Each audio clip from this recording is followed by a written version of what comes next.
justifica su funcionamiento bajo los principios de la dinámica de fluidos y caudal. Cabe resaltar que el tornillo de Arquímedes es un tipo especial de bomba hidráulica y cuya aplicación ha representado un avance enorme en la ingeniería, por su capacidad para transportar sustancias líquidas, viscosas, abrasivas o con materiales sólidos en suspensión sin presentar algún tipo de obstrucción a lo largo del trayecto. Es por este motivo que el presente proyecto será enfocado en la construcción de un tornillo sin fin con materiales caseros, con el cual se pretende explicar el fenómeno ocurrido en el aparato con base en los conceptos de mecánica de fluidos y movimiento oscilatorio que lo respaldan. El objetivo general será analizar los conceptos de fluido y caudal mediante la construcción de un tornillo de Arquímedes para la mejor comprensión del tema de hidrostática abordado en física general. Dentro de los conceptos que debemos destacar para comprender este proyecto se encuentra el de caudal o flujo, que se puede definir como la cantidad de agua que pasa por un lugar en un periodo de tiempo. Además, la dinámica de fluido, que es una rama de la hidrostática que se encarga de estudiar los fluidos en movimiento. Esos conceptos se van a ver aplicados en la bomba hidráulica, que es el tipo de máquina que es el tornillo sin fin. El tornillo sin fin o tornillo de Arquímedes, su base funcional está determinada por la cantidad de agua que sale en el extremo superior debido a las revoluciones. Aquí el caudal de la bomba es proporcional al área anular del tornillo y la capacidad del flujo va a ser medida por la fórmula del material transportado. La inclinación del tornillo va a ser determinante en la cantidad de flujo que va a ser capaz de utilizar el tornillo. La inclinación va a ser de entre 0 y 45 y a menor ángulo se va a tener una mayor capacidad de mover agua.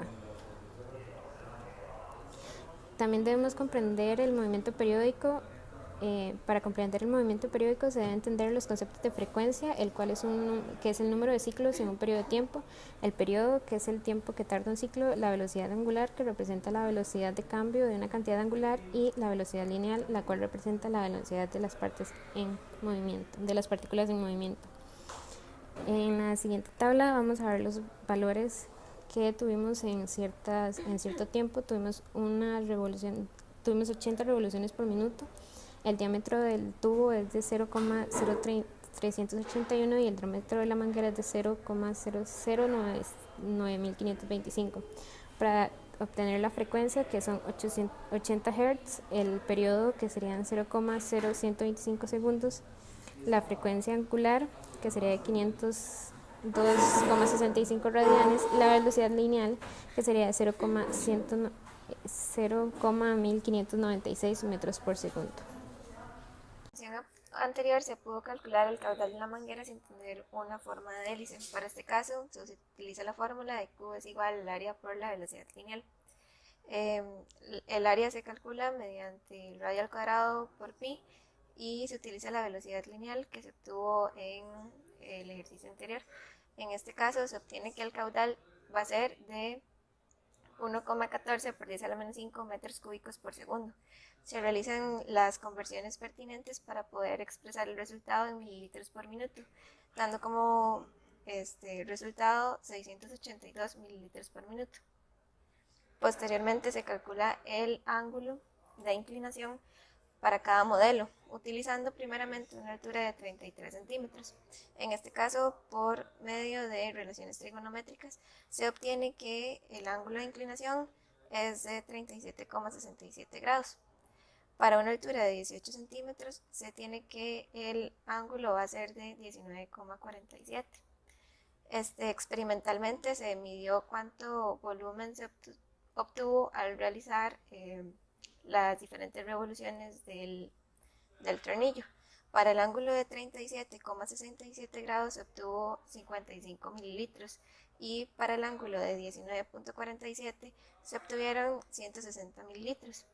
Entonces, para contrarrestarlo teóricamente, se utiliza la fórmula de la capacidad de flujo, que es 3600 por lambda por pi, diámetro cuadrado entre 4, por P por N entre 60 por I por ρ. En este caso, lambda va a ser 0,4, el cual se refiere a qué tan abrasivo y ligero sea el material. Como se utilizó agua, entonces el valor va a ser de 0,4, que es para materiales no abrasivos y ligeros. Posteriormente, el diámetro es de el transportador, que es de 0,0381. P va a corresponder a lo que es el paso de la hélice, que en este caso va a ser el diámetro de la manguera, que es 0,9525 por 10 a la menos 2 metros, y que corresponde a una constante de acuerdo al ángulo que se utiliza. Estos valores ya son específicos de acuerdo con el ángulo, por lo que va a ser comparable primero con un ángulo de 20 grados, y este valor de I va a ser de 0,6. Y por último se multiplica por ρ, que va a ser la densidad del material el cual se está transportando, que en este caso es del agua, y va a ser 1000 kilogramos entre metros cúbicos. Realizando la fórmula se obtiene que la capacidad de flujo es de 12,48 kilogramos por hora.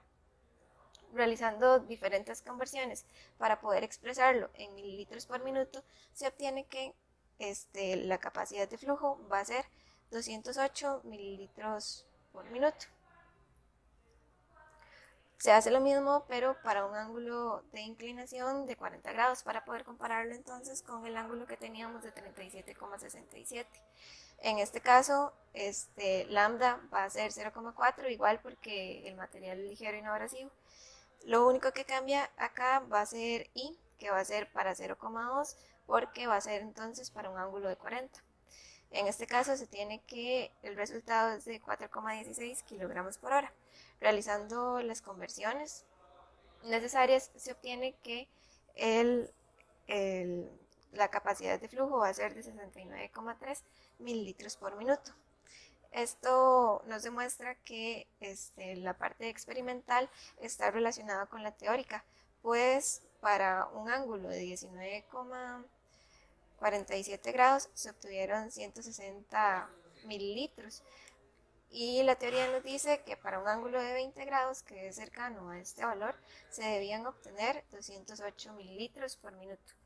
Para el ángulo de 37,67 se obtuvieron 55 mililitros, y la teoría nos dice que para un ángulo de 40 se debían obtener 69,3 mililitros por minuto, demostrando así que el ángulo de inclinación sí afecta lo que es la capacidad de flujo o el caudal de salida.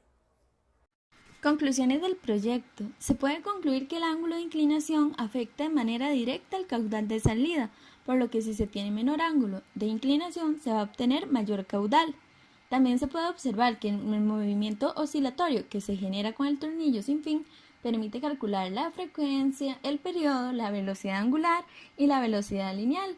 Por otra parte, para los ángulos pequeños, las revoluciones recomendadas deben ser entre los 80 a 20 RPM. El tornillo de Arquímedes funciona como una bomba hidráulica, donde se puede transportar un fluido, en este caso, que era el agua, que es un líquido, desde el punto A, que es la entrada, hasta el punto B, que es la salida. Finalmente se puede decir que el tornillo sin fin es una herramienta muy utilizada en diversos campos de la ingeniería. Esto debido a la gran facilidad de implementación del mismo, donde se puede cargar distintos materiales, ya sean viscosos, líquidos o sólidos. Recomendaciones. Se recomienda que a la hora de posicionar el tornillo se elija un ángulo pequeño, preferiblemente entre 0 y 45 grados. Esto para tener un mayor caudal. También a la hora de escoger la manguera que formará la hélice, esta no puede sobrepasar el tamaño del transportador para efectos de la práctica, y la hélice no puede ser más grande que el diámetro del tubo de PVC que se va a utilizar. Por otra parte, es aconsejable que la manguera sea de un material duro, pues entre más blanda sea la misma, el paso del líquido es más limitado. Por último, con el fin de garantizar la calidad del artefacto, es preferible que la construcción del tornillo de Arquímedes, que ésta sea con materiales que no sean oxidables, para un mejor artefacto.